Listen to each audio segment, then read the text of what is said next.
I don't know if it's growing up poor, or growing up in the Midwest, or my debilitating mental illness.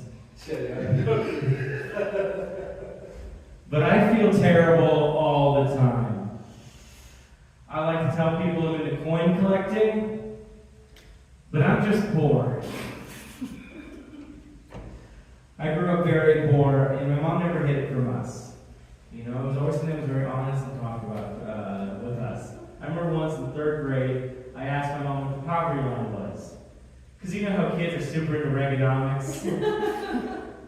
And I'll never forget what she told me. She said, "Honey, that's something so far above us, you'll never have to worry about it." Which was rough, but not the worst thing ever said to me over a bologna sandwich. So I think things are moving up. But I have a halfway decent job now, making okay money. And yeah, I think everyone has their own definition of what being rich means. You know, it's rather a nice pool in your backyard or a car in your garage. Me, I always thought being rich meant that you had an ice dispenser in your refrigerator.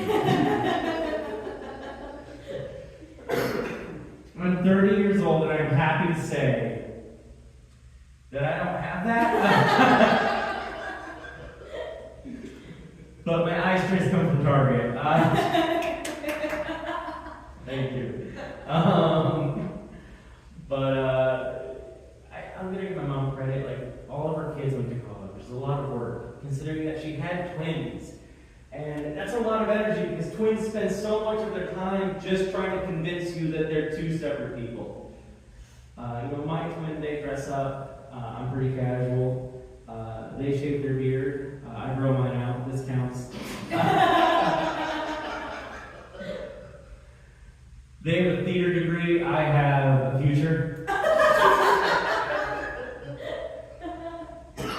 That future is I'm an English major with a minor in art and philosophy. Let me rephrase that. I work customer service. But I'm good at it. I've been doing it a long time. I'm getting to the point where I'm doing things and saying things because I'm cocky about my job security. Like, I don't know if any of you guys take personality tests, but I do. I took one just the other day. And I don't understand the results. You know how you get told if you're an introvert or an extrovert or a Libra? I just keep getting told that I'm wasting company time. Whatever that means. I'm glad you guys laughed at the Libra line. I know nothing about astrology. I just said Libra because I can't pronounce Sagittarius.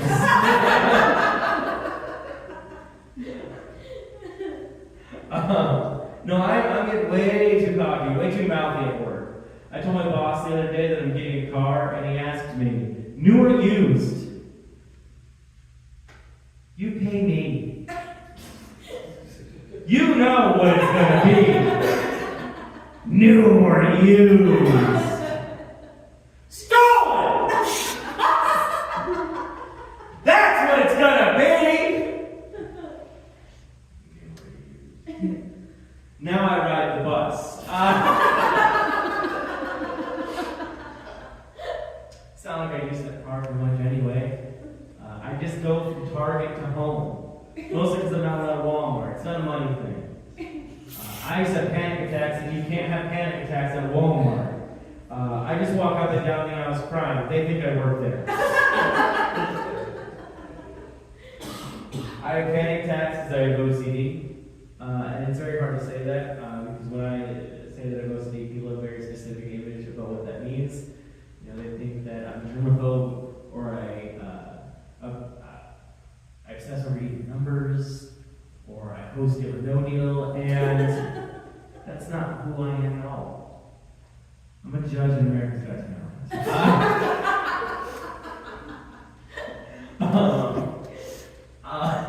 But no, in reality, my OCD is I feel like I'm a bad person, so I apologize a lot, and I feel guilty, so I can feel some sort of sense of reconciliation.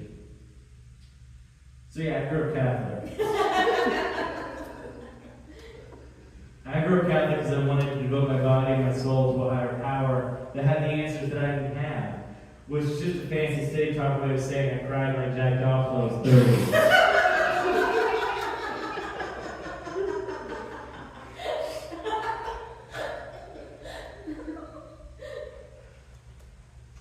I'm 30 now. Now I just tear up. You call it holy water.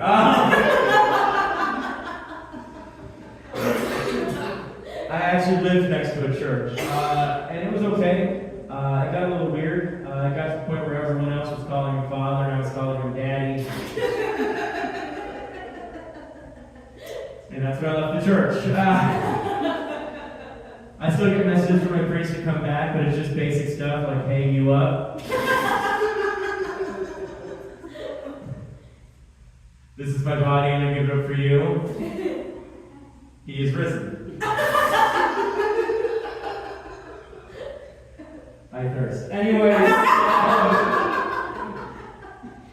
I make fun of Catholics, not just because it's easy, but because I was really a part of it for a long time. I was a substitute religious ed teacher. I know. I don't want the word. But if the Catholics are known for anything, it's not background checks. And if they did a background check, they'd realize I'm a terrible fit. I'm bi and I have daddy issues.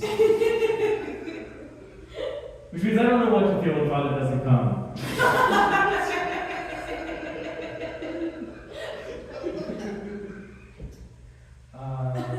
I grew up really Catholic, but I think it's been about over a decade now since I've stepped foot in a church. But even with that, I can never really say I'm an atheist. I'll always be agnostic. So I'll always kind of believe a little bit. And I'll tell you why. You see, as a kid growing up, I always, not just wanted to be in theater, I wanted to be in a musical. In the senior year of high school, I found my guy. Not only was I in the musical, I was the title role in the musical. I was in an all-white production of The Wiz.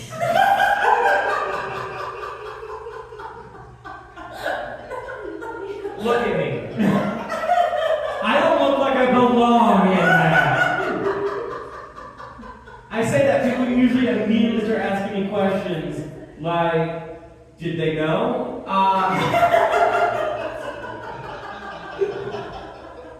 assume. Why not call it The Wizard of Oz at that point? Is usually the next question.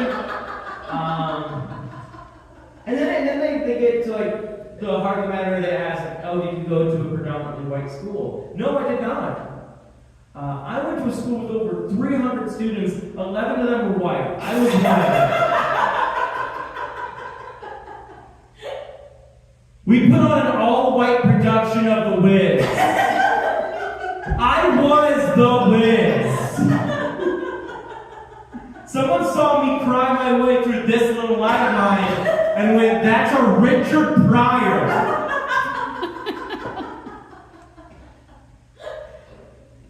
The day I got in the role, I told my mom, excited and dumb, because I didn't really understand the implications. And my mom was justifiably very concerned. Because she thought The Wiz was Michael Jackson's role, and she thought I couldn't hit that register. And you're right, Mom, I couldn't, but that's not why you should be worried. But before we had even our very first practice, our school closed down for being $7 million in debt in 4 years. So yeah, God works in mysterious ways. That's worth giving up an hour of your Easter for. So that's...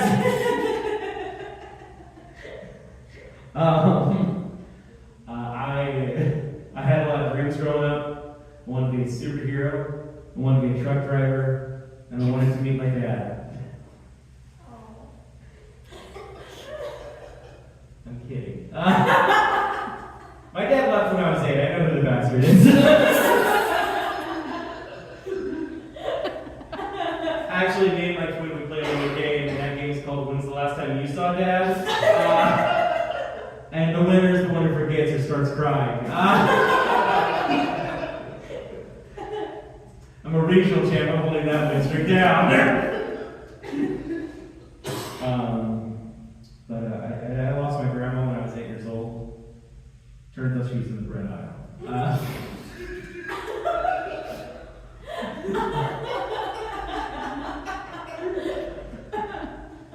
My grandma and I, we get up like amazing conversations. A while back, I remember I asked her if she wanted to go out or stay inside, and she told me she really, really, really wanted to sing a zing.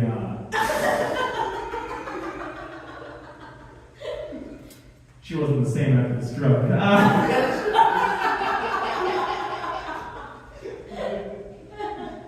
So that's the introductory portion of my set. My name's Jeremy Plum. That is my real name. It's not a stage name or anything. And so because my name is Jeremy Plum, I've had a lot of weird nicknames over the years. I've been called Plumberry by my coworkers, J-Dog by my college roommate, and Irreconcilable Differences by my parents' divorce lawyer. Actually, my dad, he had a special little nickname for me. He called me Casper the Friendly Ghost. Because I have a big head, I'm pale, and I'm dead to him.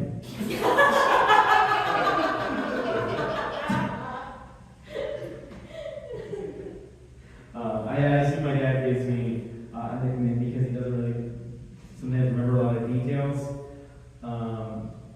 This is my birthday, and I'm really excited, but the bar is really low. Because last year, my dad gave me a birthday card, as you do, and a week later gave my twin the exact same birthday card.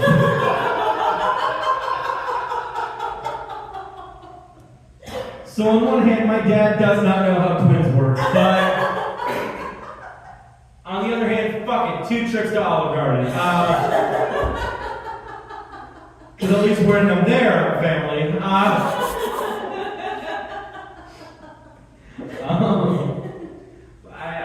I think I'm not being able to pay attention, I think runs in the family. I was talking to my therapist the other day, and I'm now on the waiting list to be tested for ADHD. But I don't really think I need it, because I spent 8 hours a day on TikTok watching Chicago Fire out of order. So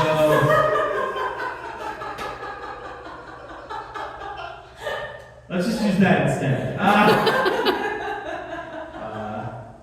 I was wearing that joke, and a nameless person, let's call them love of my life,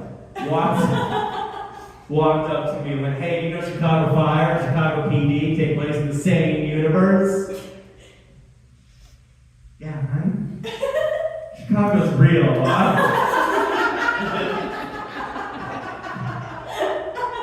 And what's worse, you're from there, so we're gonna get back. I assume it's an object permanent situation.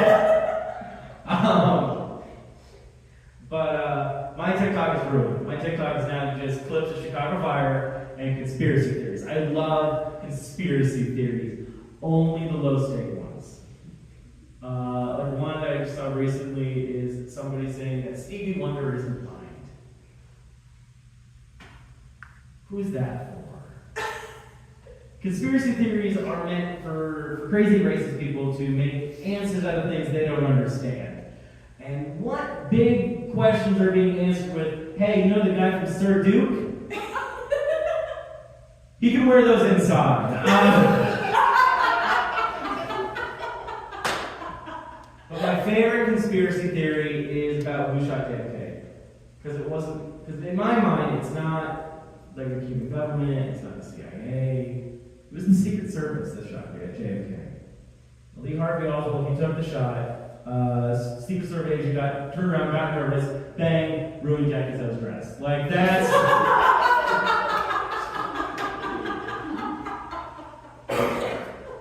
Honestly, that gives me hope. Because I've also oopsie-poopsie a day at work, and... sometimes you flub a sale, sometimes you change a nation, and I just feel better now. And that's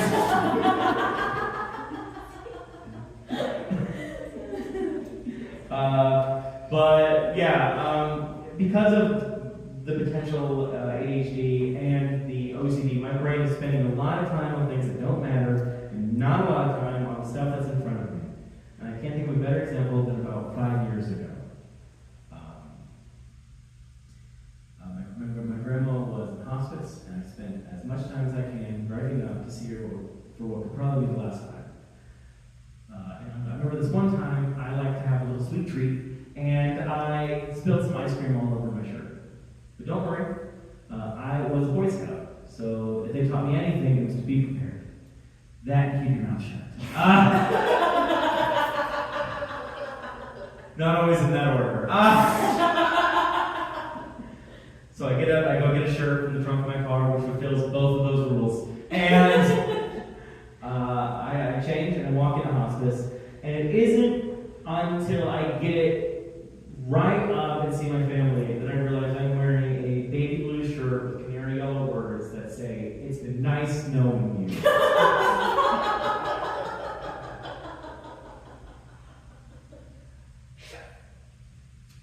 I don't know what the stages of grief are, but I'm pretty sure you can get them at Church Shack. So yeah, if you couldn't tell by all that or by this, I go to therapy. Because what's the point of childhood trauma if you can't relive it, am I right? I actually mentioned to my therapist that I grew up Catholic, and she interrupted me and said, "Oh, that explains the guilt." Like, you can't sum me up in a sentence and still charge me full price. That's not fair. It's not the worst thing my therapist has ever said to me. A little while back, she said, "I hope you find God." I did. That's why I'm here. I think that was just her way of saying the check bounced. So now I need to find new insurance.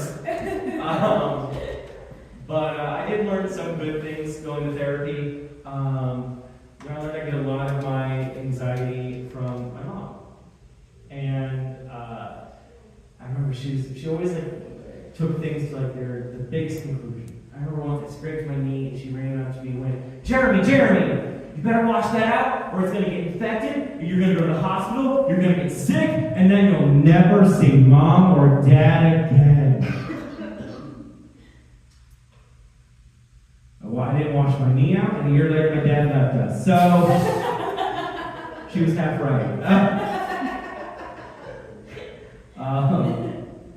Therapy's not the only way to make yourself better. I try to wake up with a goal. I think that's really healthy. My goal I wake up every day is I want to be like my idols. I want to be like George Carlin, Richard Pryor, or even Robin Williams. Dead. I wish I was dead.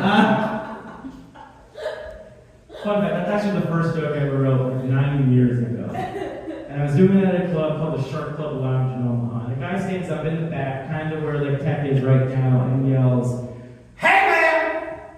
You're gonna do what you're gonna do, so have at it!" Which was my first suicide recommendation after a joke. And I was pissed. Because I already ran that joke by family and friends, and they weren't nearly as supportive as that guy was.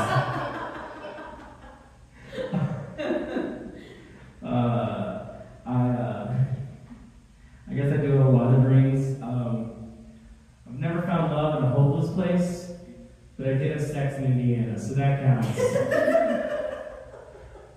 One day I hope that joke goes really well for me in Indiana, which means I'm banned from the States. But I get really aggressive when I get out of town. I get real mean. For example, I flew to Boston a couple years ago for a work conference. And I think we all have big dreams. We want to write the best American novel or we want to find true love.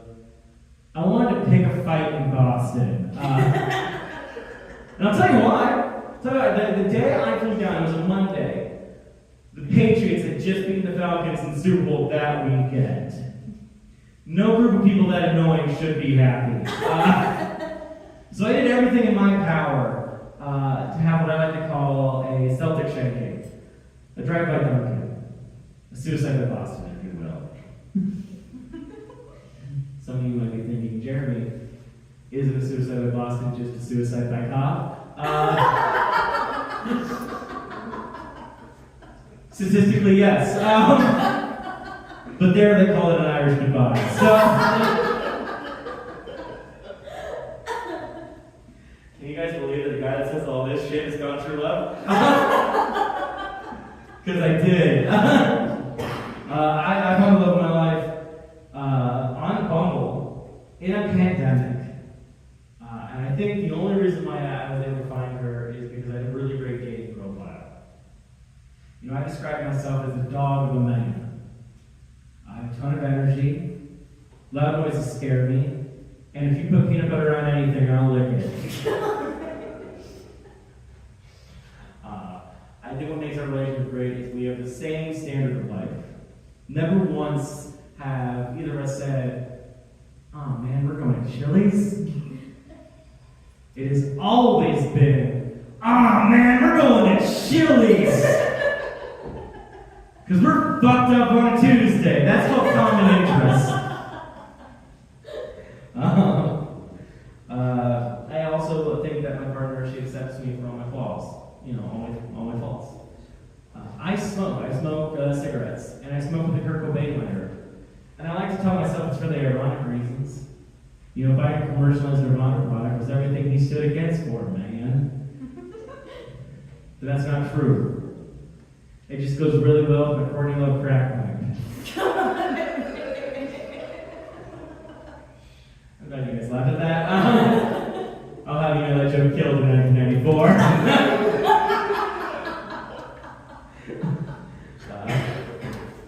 It's not all like, no relationship is always perfect. Does anybody ever think about the one that got away? No, I'm the only happy. You guys are all happy? That's cool. I do, but I don't like stock axes online.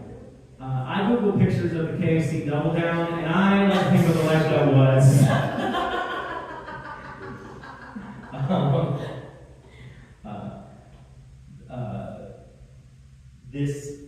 She's also on a real positive, serious note. My partner was the first person I ever came out to, which was about 4 years ago. Which is a little late, I get that. But I think the reason why it took me so long to discover myself in that way is because I grew up in the early 2000s, where being gay was an insult. And if you dressed up or you washed yourself, you were gay. I smell some straight people tonight. But it's been 4 years since I came out as bisexual. And if I had to pinpoint the gayest thing about me, let's see, I think it would be my attraction to men. Gotta be top 3. All of this is just a roundabout way of saying that I tried this new thing recently. I had sex. I don't recommend it. Because like I said, I grew up Catholic. You know, and that's just a lot of pressure. Having sex before marriage is like the second biggest sin there is to them. That and voting Democrat. It's a reserved laughter, that's correct. That's a joke that's very funny 3 out of 4 years, and in 1 year, very real. I know it's 2024. But yeah, I was really kind of like held back. I didn't really know what sexually, and I think that's because my sex ed was at Catholic school, and that'll do it. But I think no matter where you go, public school or private school, sex ed sucks. It's really bad. Because they just give you a lot of information, but they don't really answer your questions, you know? They can tell you how to use a condom, but they don't know how to tell you like what if a condom doesn't feel good or what if it doesn't fit, you know? And I grew up really poor, so I can kind of give you guys a little piece of advice. If something doesn't fit or flow too tight, you can just kind of cut the hem a little bit, and I'll slip right on. I'm nothing if not frugal. Just ask any of my kids.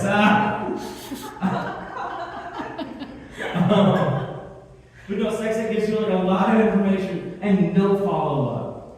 Great example is the way they taught me contraceptives As Vegas gave me an 8.5 by 11 piece of paper with a bunch of stats of different contraceptives and their statistical likelihood to prevent STDs and pregnancies. Now, I love D&D, and I have since I was a kid. So when somebody hands me a piece of paper full of stats, I just start memorizing it like the little cop goblin that I am. And do you guys want to know the 100% effective way of preventing STDs and pregnancies? It's not what you think. It's calling yourself a little cock goblin and comparing your partner's hole to a dungeon. I don't know what you think you're going to get, but you're not getting any. That's what happens.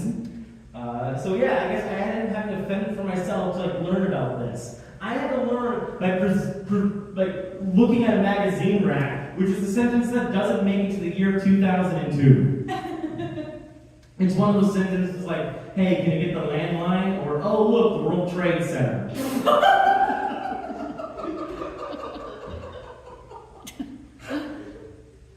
You guys laughed. I said you guys are still on the 2001 calendar.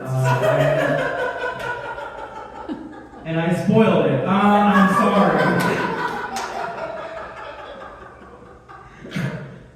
But sometimes the magazines give you right information. Like I learned from Cosmo that if you have a prostate, it's like a second G-spot.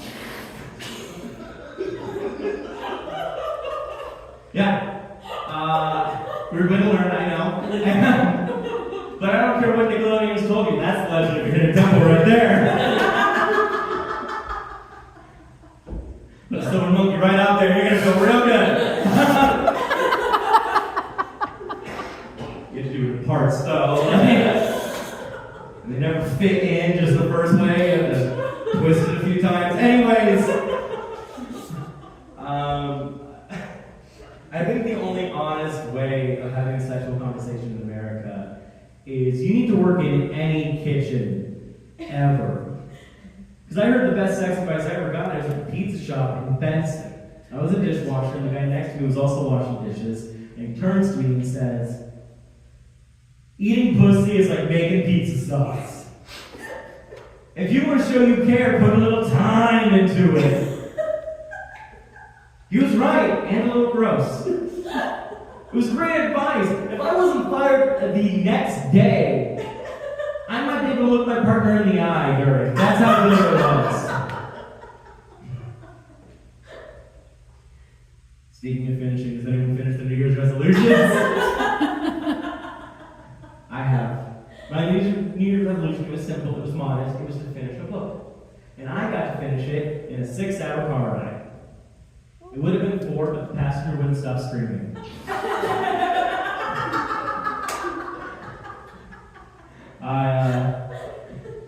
You guys heard me mention Watch Chicago Fire. I love trashy TV. If you want to know the trashiest TV to watch, it's not, well, not Springer now. It's not Maury or any shows like that. It's nature documentaries. Because I love the drama. I love the animal rivalries, you know? Like a polar bear will eat up a seal, or a lion will hunt a gazelle, or a pig will shoot your dog.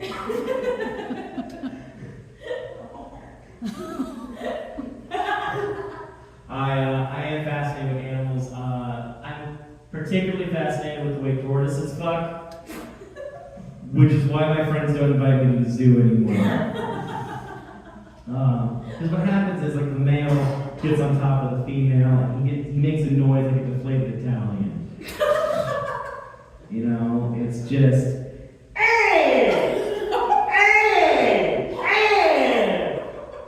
all while the female has like the stoic face on them, like you said something that ruined their day, like the store is closed or you have a Reddit account. I'm not a smart man. I'm not book learned. I don't know which of the animals are gay.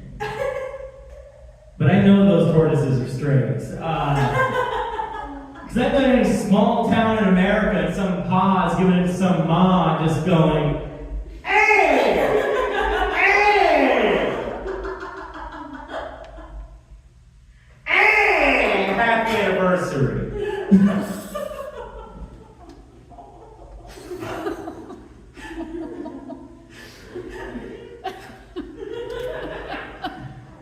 also fascinated with people that collect antique pornography, or as I call them, antiques road blow.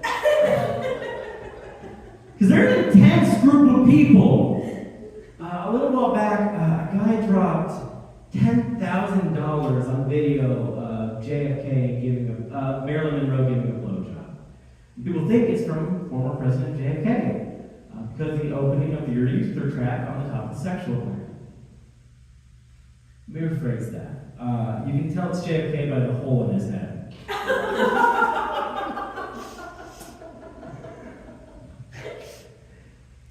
Are you guys drinking tonight?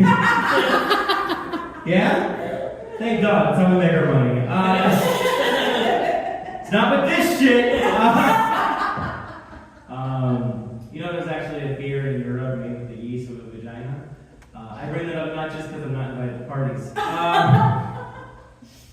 You guys already knew. That's fair. I bring that up because I think about it a lot. Because I want to know how you sell a beer like that. Like, what's its tagline? It's the perfect mix of copper and hops. They get worse.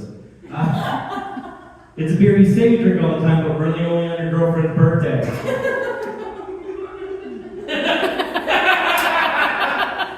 Make eye contact. Or my personal favorite, it's the perfect beer for eating out. Bush. Bush Light edition.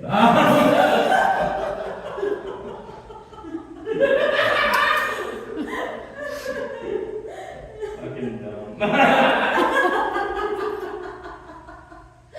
All that beer and not getting invited to parties has led to a body type that I like to call a Midwest play.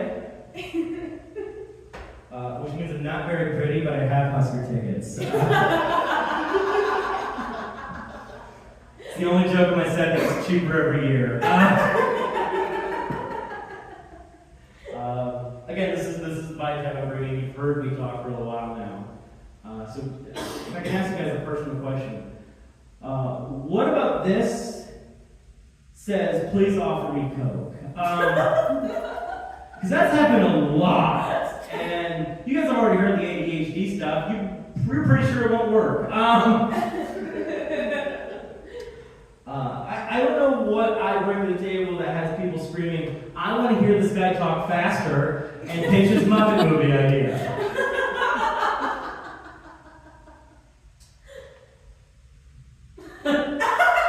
My Muppet movie idea, by the way, is Mary Shelley's Muppet Frankenstein. Adam Driver is the creature and the rest are all Muppets. Yes, it is sexual, but that's understated and $1 million idea.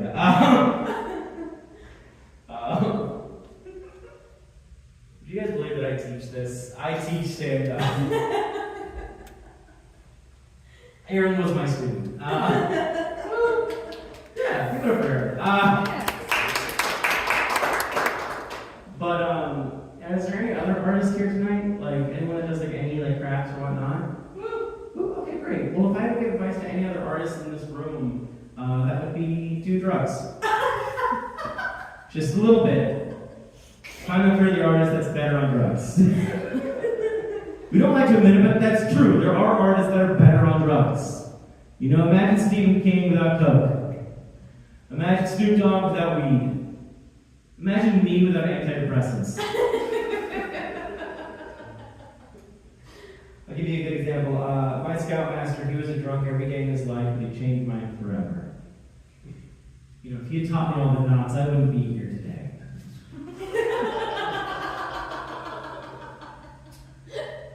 That joke's a thinker. I like to let it hang there for a bit.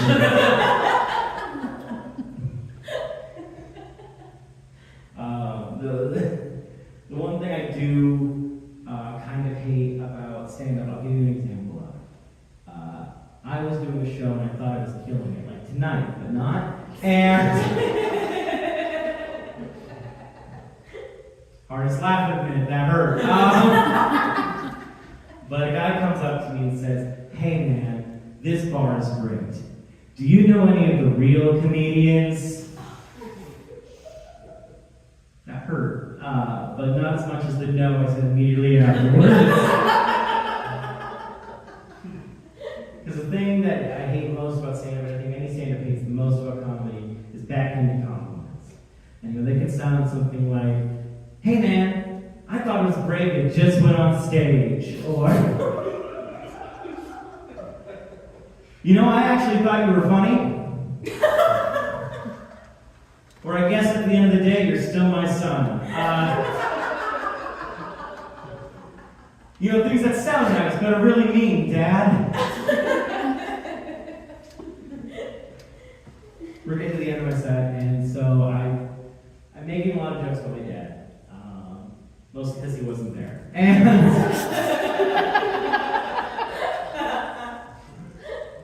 but, like I said, I've been doing comedy for 9 years now. And when you do something that long, your life changes. Relationships change.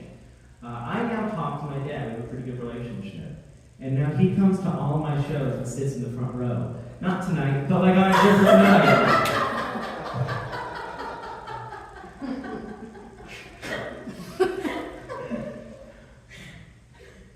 But here's the thing, he's sitting and he's laughing at my jokes, and I don't change my set for him. So he's laughing along to these jokes as if there was a second dad that also fucked me up.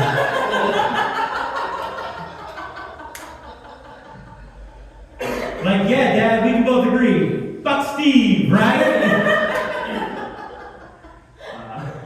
But no, I've been doing comedy 9 years, and I'm lucky enough to have traveled.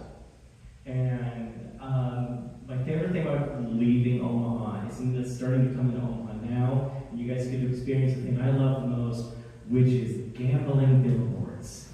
Because they all have the same pun. You've heard them. Hot slots. Dirty slots. Come ride our slots, you little fuckboy! Like, hold the phone. Little. How'd they know? I don't listen to But in all honesty, the best way to get to know a state is by turning on the local radio station. Every time I leave, I can hear their local radio station is fantastic. I heard the best version of that, which was 102.5. It was in Missouri. And what was great, it was clearly some guy's iPod on shuffle.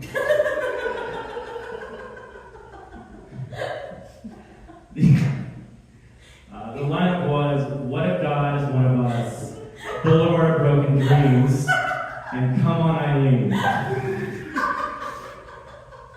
The DJ didn't care either. He just turned on his mic and said, "All right, that was your 3 o'clock rock block. That was Boulevard of Broken Dreams, followed by Come On Eileen." A lot of good memories with that.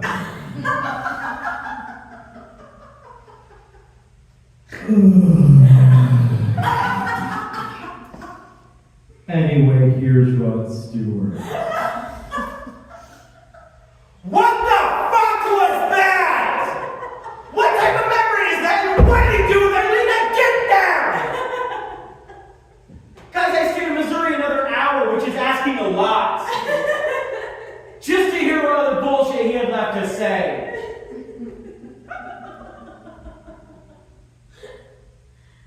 Alright guys, for your 4 o'clock rock block, we have Gangster's Paradise. Followed by Beethoven second. And the special treat for you guys, we have political pundit Rush Limbaugh as he breathes into a microphone and achieves his final orgasm. Lot of good memories of that.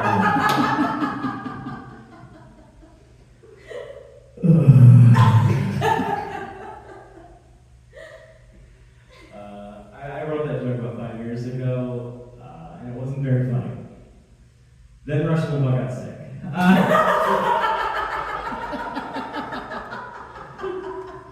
That joke got a lot funnier.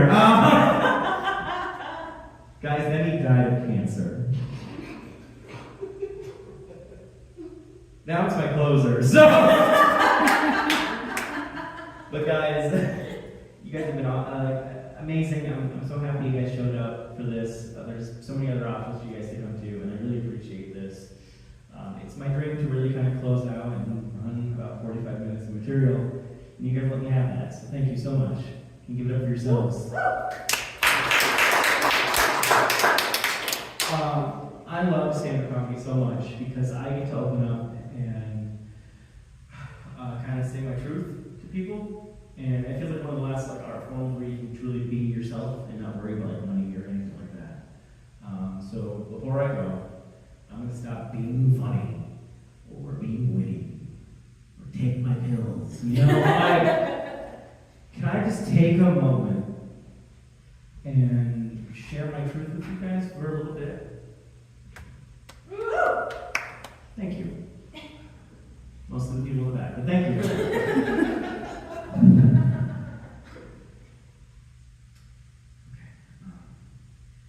So Wendy's has 3 sandwiches called the Baconator, Son of the Baconator, and Baconator Jr., which means at least twice that first sandwich, but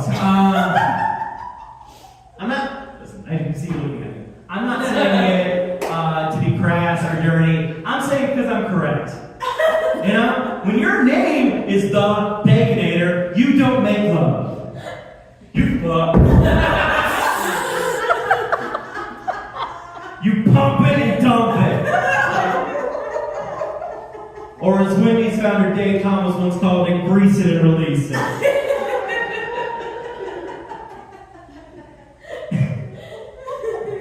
That leads to the age-old question, who fucked that bacon burger? I don't know. It's not my place to say.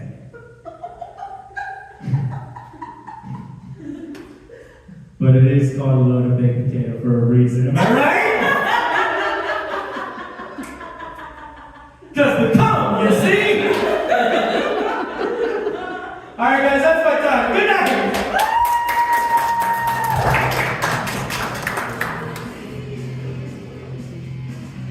Alright guys, I want to thank you all for coming out tonight, and we have shows every Friday at 7 and 8. 7 is the family friendly, 8 is clearly not.